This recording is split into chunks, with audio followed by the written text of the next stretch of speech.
In the Silver Age of comics, Marvel and its creators Jack Kirby and Stan Lee made their reputation not only by creating iconic superheroes, but by injecting some real-world human drama into their larger-than-life characters. While it had its share of billionaires and mythological gods, it was also filled with characters who struggled to pay rent, or whose powers came with an additional burden. The Marvel Cinematic Universe has also had its fair share of deep moments, so let's get into it, shall we? It's hard to fathom exactly how bad a week Thor had. In rapid succession, he found out that the brother he mourned had usurped his father and exiled him to Earth, only to find him just in time to pass away. Without a chance to mourn, the Odin sons are introduced to their sister, who breaks Thor's favorite toy. Then she takes over Asgard, and it turns out the only way to stop her is to destroy the place they call home. Fleeing from that, he meets the Mad Titan Thanos, who kills his brother and his best friend before leaving him adrift in space. Wow, it's a lot to take in. When Thor finally gets a calm moment to himself, the only one there to provide any comfort is the least likely candidate, Rocket. Rocket hasn't been the most empathetic being in the MCU, spending most of his time keeping everyone but Groot at arm's length, hiding his own painful existence. While his fellow Guardians couldn't break through, it's his fellow rogue Yondu that lets Rocket see the error of his ways. It was a rare moment for two gruff characters to see their softer side. That's a nice rabbit. The Avengers' first run-in with the Maximoff twins in Age of Ultron didn't go spectacularly well for them, that's for sure. Among Scarlet Witch's loosely defined powers in the MCU, her ability to instill visions in the Avengers' heads sent the team into chaos, ending up with them having to prevent the Hulk from leveling a city. As the group gathered at Hawkeye's farm, Steve Rogers and Tony Stark got the chance for a little one-on-one time to process what happened. Granted, the scene might be best known for Steve Rogers breaking a log apart with his bare hands, which, if we're being honest, was pretty cool. But it's the why of that log ripping that makes it on the list. As a prelude to the impending Civil War, the two bullheaded heroes have a disagreement on how one goes about defending. For the idealistic Rogers, you stand up for those who cannot stand for themselves. But for the former arms dealer Tony Stark, he can't escape the notion that the best defense is a good offense. A soldier born of the Second World War, it's an idea that doesn't sit well with Rogers, who takes it out on a log. Seriously, that was pretty cool. It can be tough to live in the shadow of a sibling, especially if that sibling is a hammer-wielding hero with great abs, fabulous hair, and a sweet hammer. Loki felt that he never managed to get his father to love him the way he loved his brother Thor. Loki just wanted his father's love and approval and set about winning it by betraying Asgard to Jotunheim, so he could betray Jotunheim to save Asgard. Loki's plans are complicated, folks. In the progress, he made a disturbing discovery that shed light on why it was so hard to win that elusive fatherly love. Turns out that Loki was actually the son of Loki, the king of the ice giants, who Odin took home after a successful conquest of Jotunheim. Little spoils of war there. Odin had hoped that somehow having Loki's child would be a bargaining chip to bridge a peace between the Frost Giants and the Asgardians. It turns out Odin's plans have layers too. Loki's understandably upset that, as far as he's concerned, he's no more than another one of his father's adopted war trophies, and what he suspected was true the entire time. Odin favored Thor and would never let Loki sit on the throne thanks to who he was. Well, that stings. Parents are a big part of the superhero world. Whether it's the tragic loss that motivates the hero into action, or a legacy they leave for the hero to live up to, parents, adopted or otherwise, loom large over who a superhero becomes. And if those parents have the same name, it can settle differences apparently. Good thing there are a lot of Marthas. I know we keep making fun of it, but it was just hilarious. Despite Yondu's spotty fathering techniques, he has more or less always been there for Peter Quill, aka Star-Lord. Quill has been going through a few daddy issues when he found out that he's the son of one of the Eternals, Ego the Living Planet. Since abducting Quill from Ego all those years back, Yondu took a shine to the future Guardian. While no one would nominate Yondu for Father of the Year, he looked after Quill even at the cost of his own crew and standing as a Ravager, which was a big risk. For Quill, who was robbed of his true parents by his father being a planet-sized jerk, Yondu never managed to be a father to Quill, but he did manage to be his pappy, teaching Quill that family are the people that are there for each other, and the ones that don't eat you. That's also a very important part of that lesson. So while we're on the subject of complex relationships with their fathers, the Asgardian royal family has been driven by issues between a father and his sons. Since Thor stepped into the Marvel Cinematic Universe, the All-Father Odin has faced an impending problem. The reins to Asgard had to be passed down, but his feuding children weren't prepared for what was to come. His eldest son was too hot-headed, his adopted son too conniving, and his daughter too vicious that she had to be held in exile. But when his sons finally find Odin in Norway, he only has time to tell them of the coming of their sister Hela and make one last pitch for them to understand the importance of the bonds of family, whatever form that takes. Odin gets one last chance to drive that point home in a vision as Thor faces defeat hammerless and unable to win against his big sister. Perhaps the biggest thing a hero, or anyone, can learn isn't so much how to win a fight, but to learn what the fight was for. In this case, that Asgard is the people, not the ground beneath their feet. Asgard may be gone, but its people are not. Tragic deaths are big motivators for superheroes, especially timely ones. Throughout Phase 1, the driving force was the mysterious Nick Fury, the enigmatic super spy who always managed to show up at just the right time to nudge the heroes on the right path and prepare them for the inevitable day they'd come together to save the world. While Fury might have been the driving force behind the Avengers initiative, Phil Coulson was the heart of it. When Nick Fury's out sneaking into people's studies for dramatic reveals, or driving around in black SUVs working on secret plots, Coulson did the hard work of managing the big egos and outsized personalities of the likes of Thor and Tony Stark. He even managed to do it all with a cool charm that made him an audience favorite and a favorite of those who had to deal with those heroic personalities. Once the Avengers had assembled, Fury couldn't manage to get them to get along. That is, until Coulson was taken out by Loki. His loss shook the unassembled Avengers and led to the now iconic "There Was an Idea" speech from Nick Fury about extraordinary people coming together to become more, to become heroes.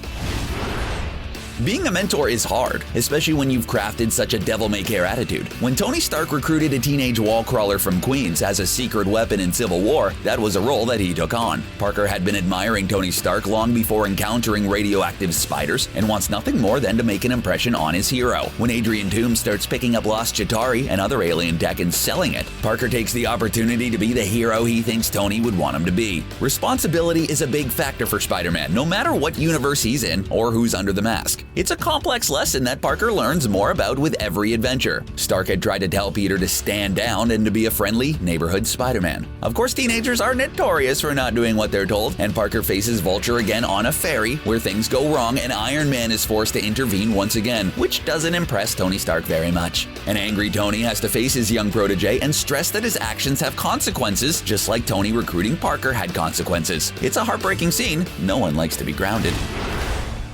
It seems fitting that Tony Stark is the one to talk to Peter about responsibility, as it's the weight of the responsibility for a life of weapons manufacturing and destruction that motivates Tony Stark to become Iron Man, privatize world peace, and try to be a better person. It's a realization he comes to after being captured by the Ten Rings after a demonstration of his Jericho missile. While in there, he meets another genius in the form of one Ho Yinsen. But rather than being the genius son of a billionaire, Yinsen had a more humble background. Yinsen grew up surrounded by the aftermath of what Tony had done with his gifts, and had been using his genius to make the world a better place.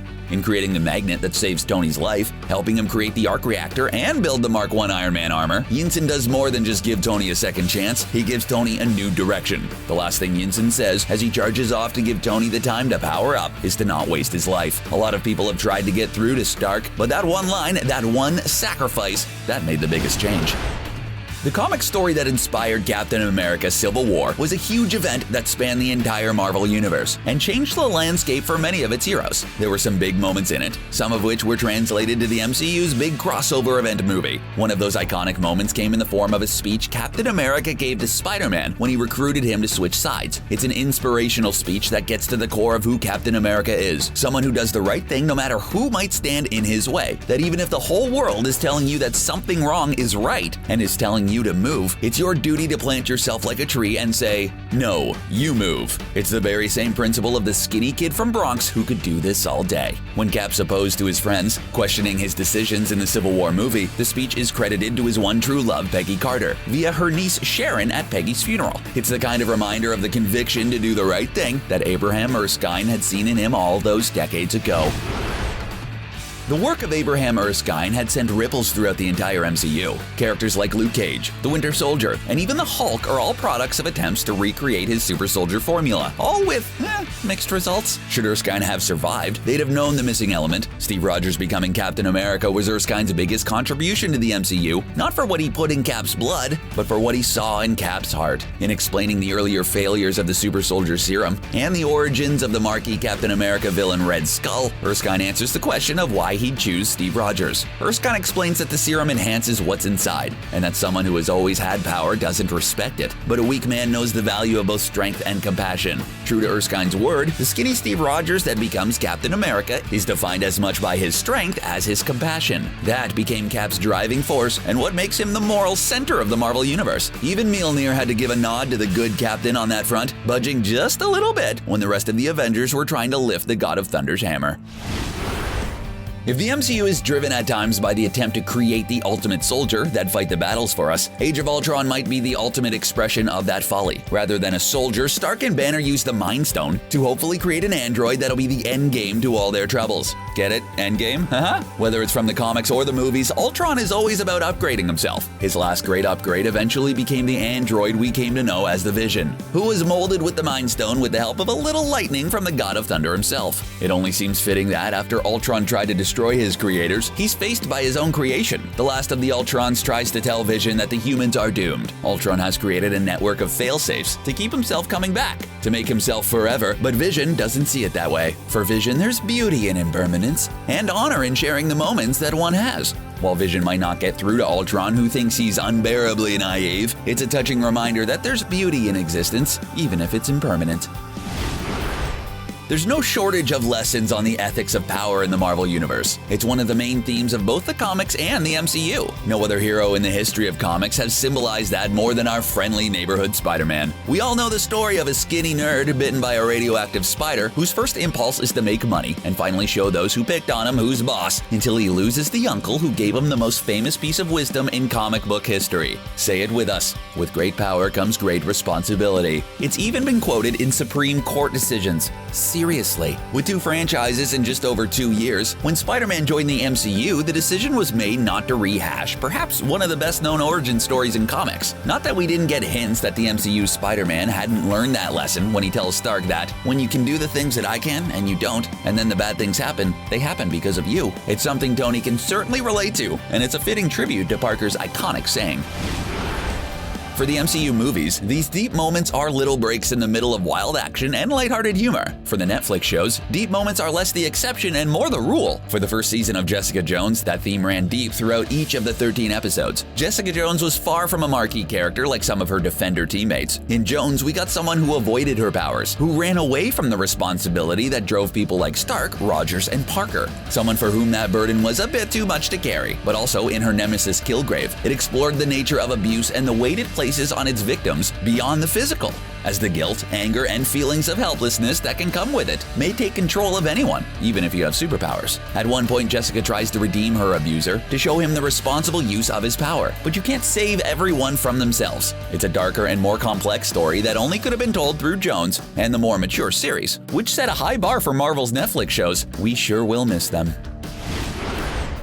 During Age of Ultron, Stark gets a dressing down in a barn by Nick Fury for creating Ultron and the fallout of that decision. It's a speech he should know well, because he got a similar lecture from Captain America during Winter Soldier regarding his Project Insight. The idea was a trio of helicarriers linked by satellites that would eliminate any threats that might happen before they occur. Sound familiar? It's no wonder this kind of idea makes Captain America log split and mad. Fury relates the story of his grandfather, an elevator operator whose neighborhood became rougher and rougher until he started to carry a gun around. Fury wants to use Project Insight as that gun, likening it to the compromises that the SSR made in World War II in Cap's past. For Captain America, there's a fine line between freedom and fear, and Insight crosses that. Fury tries to tell Rogers that he needs to see the world as it is and not as we want it to be, but that's not the kind of man Erskine gave the super soldier serum to. Of course, Cap turns out to be right. Shocking. That kind of power is exploitable by nature, something made clear when Hydra turns out to be behind S.H.I.E.L.D. this whole time. Hail Hydra. Black Panther was a game changer, not only for the MCU, but for superhero movies in general. Oscar Best Picture.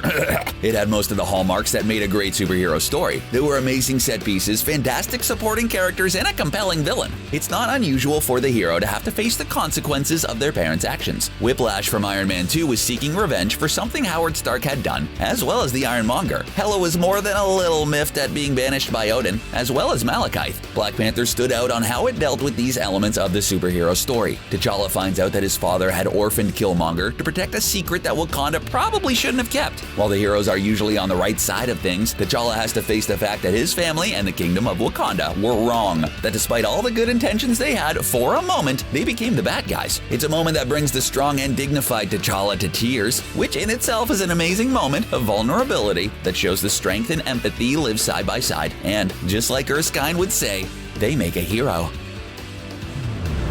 Those were some of the deepest moments in the MCU. What are some of your favorites? Did we miss one? What scenes made you have to get something out of your eye? It's just allergies. Let us know in the comment section below, and don't forget to subscribe to CBR for more MCU videos. Thanks for watching.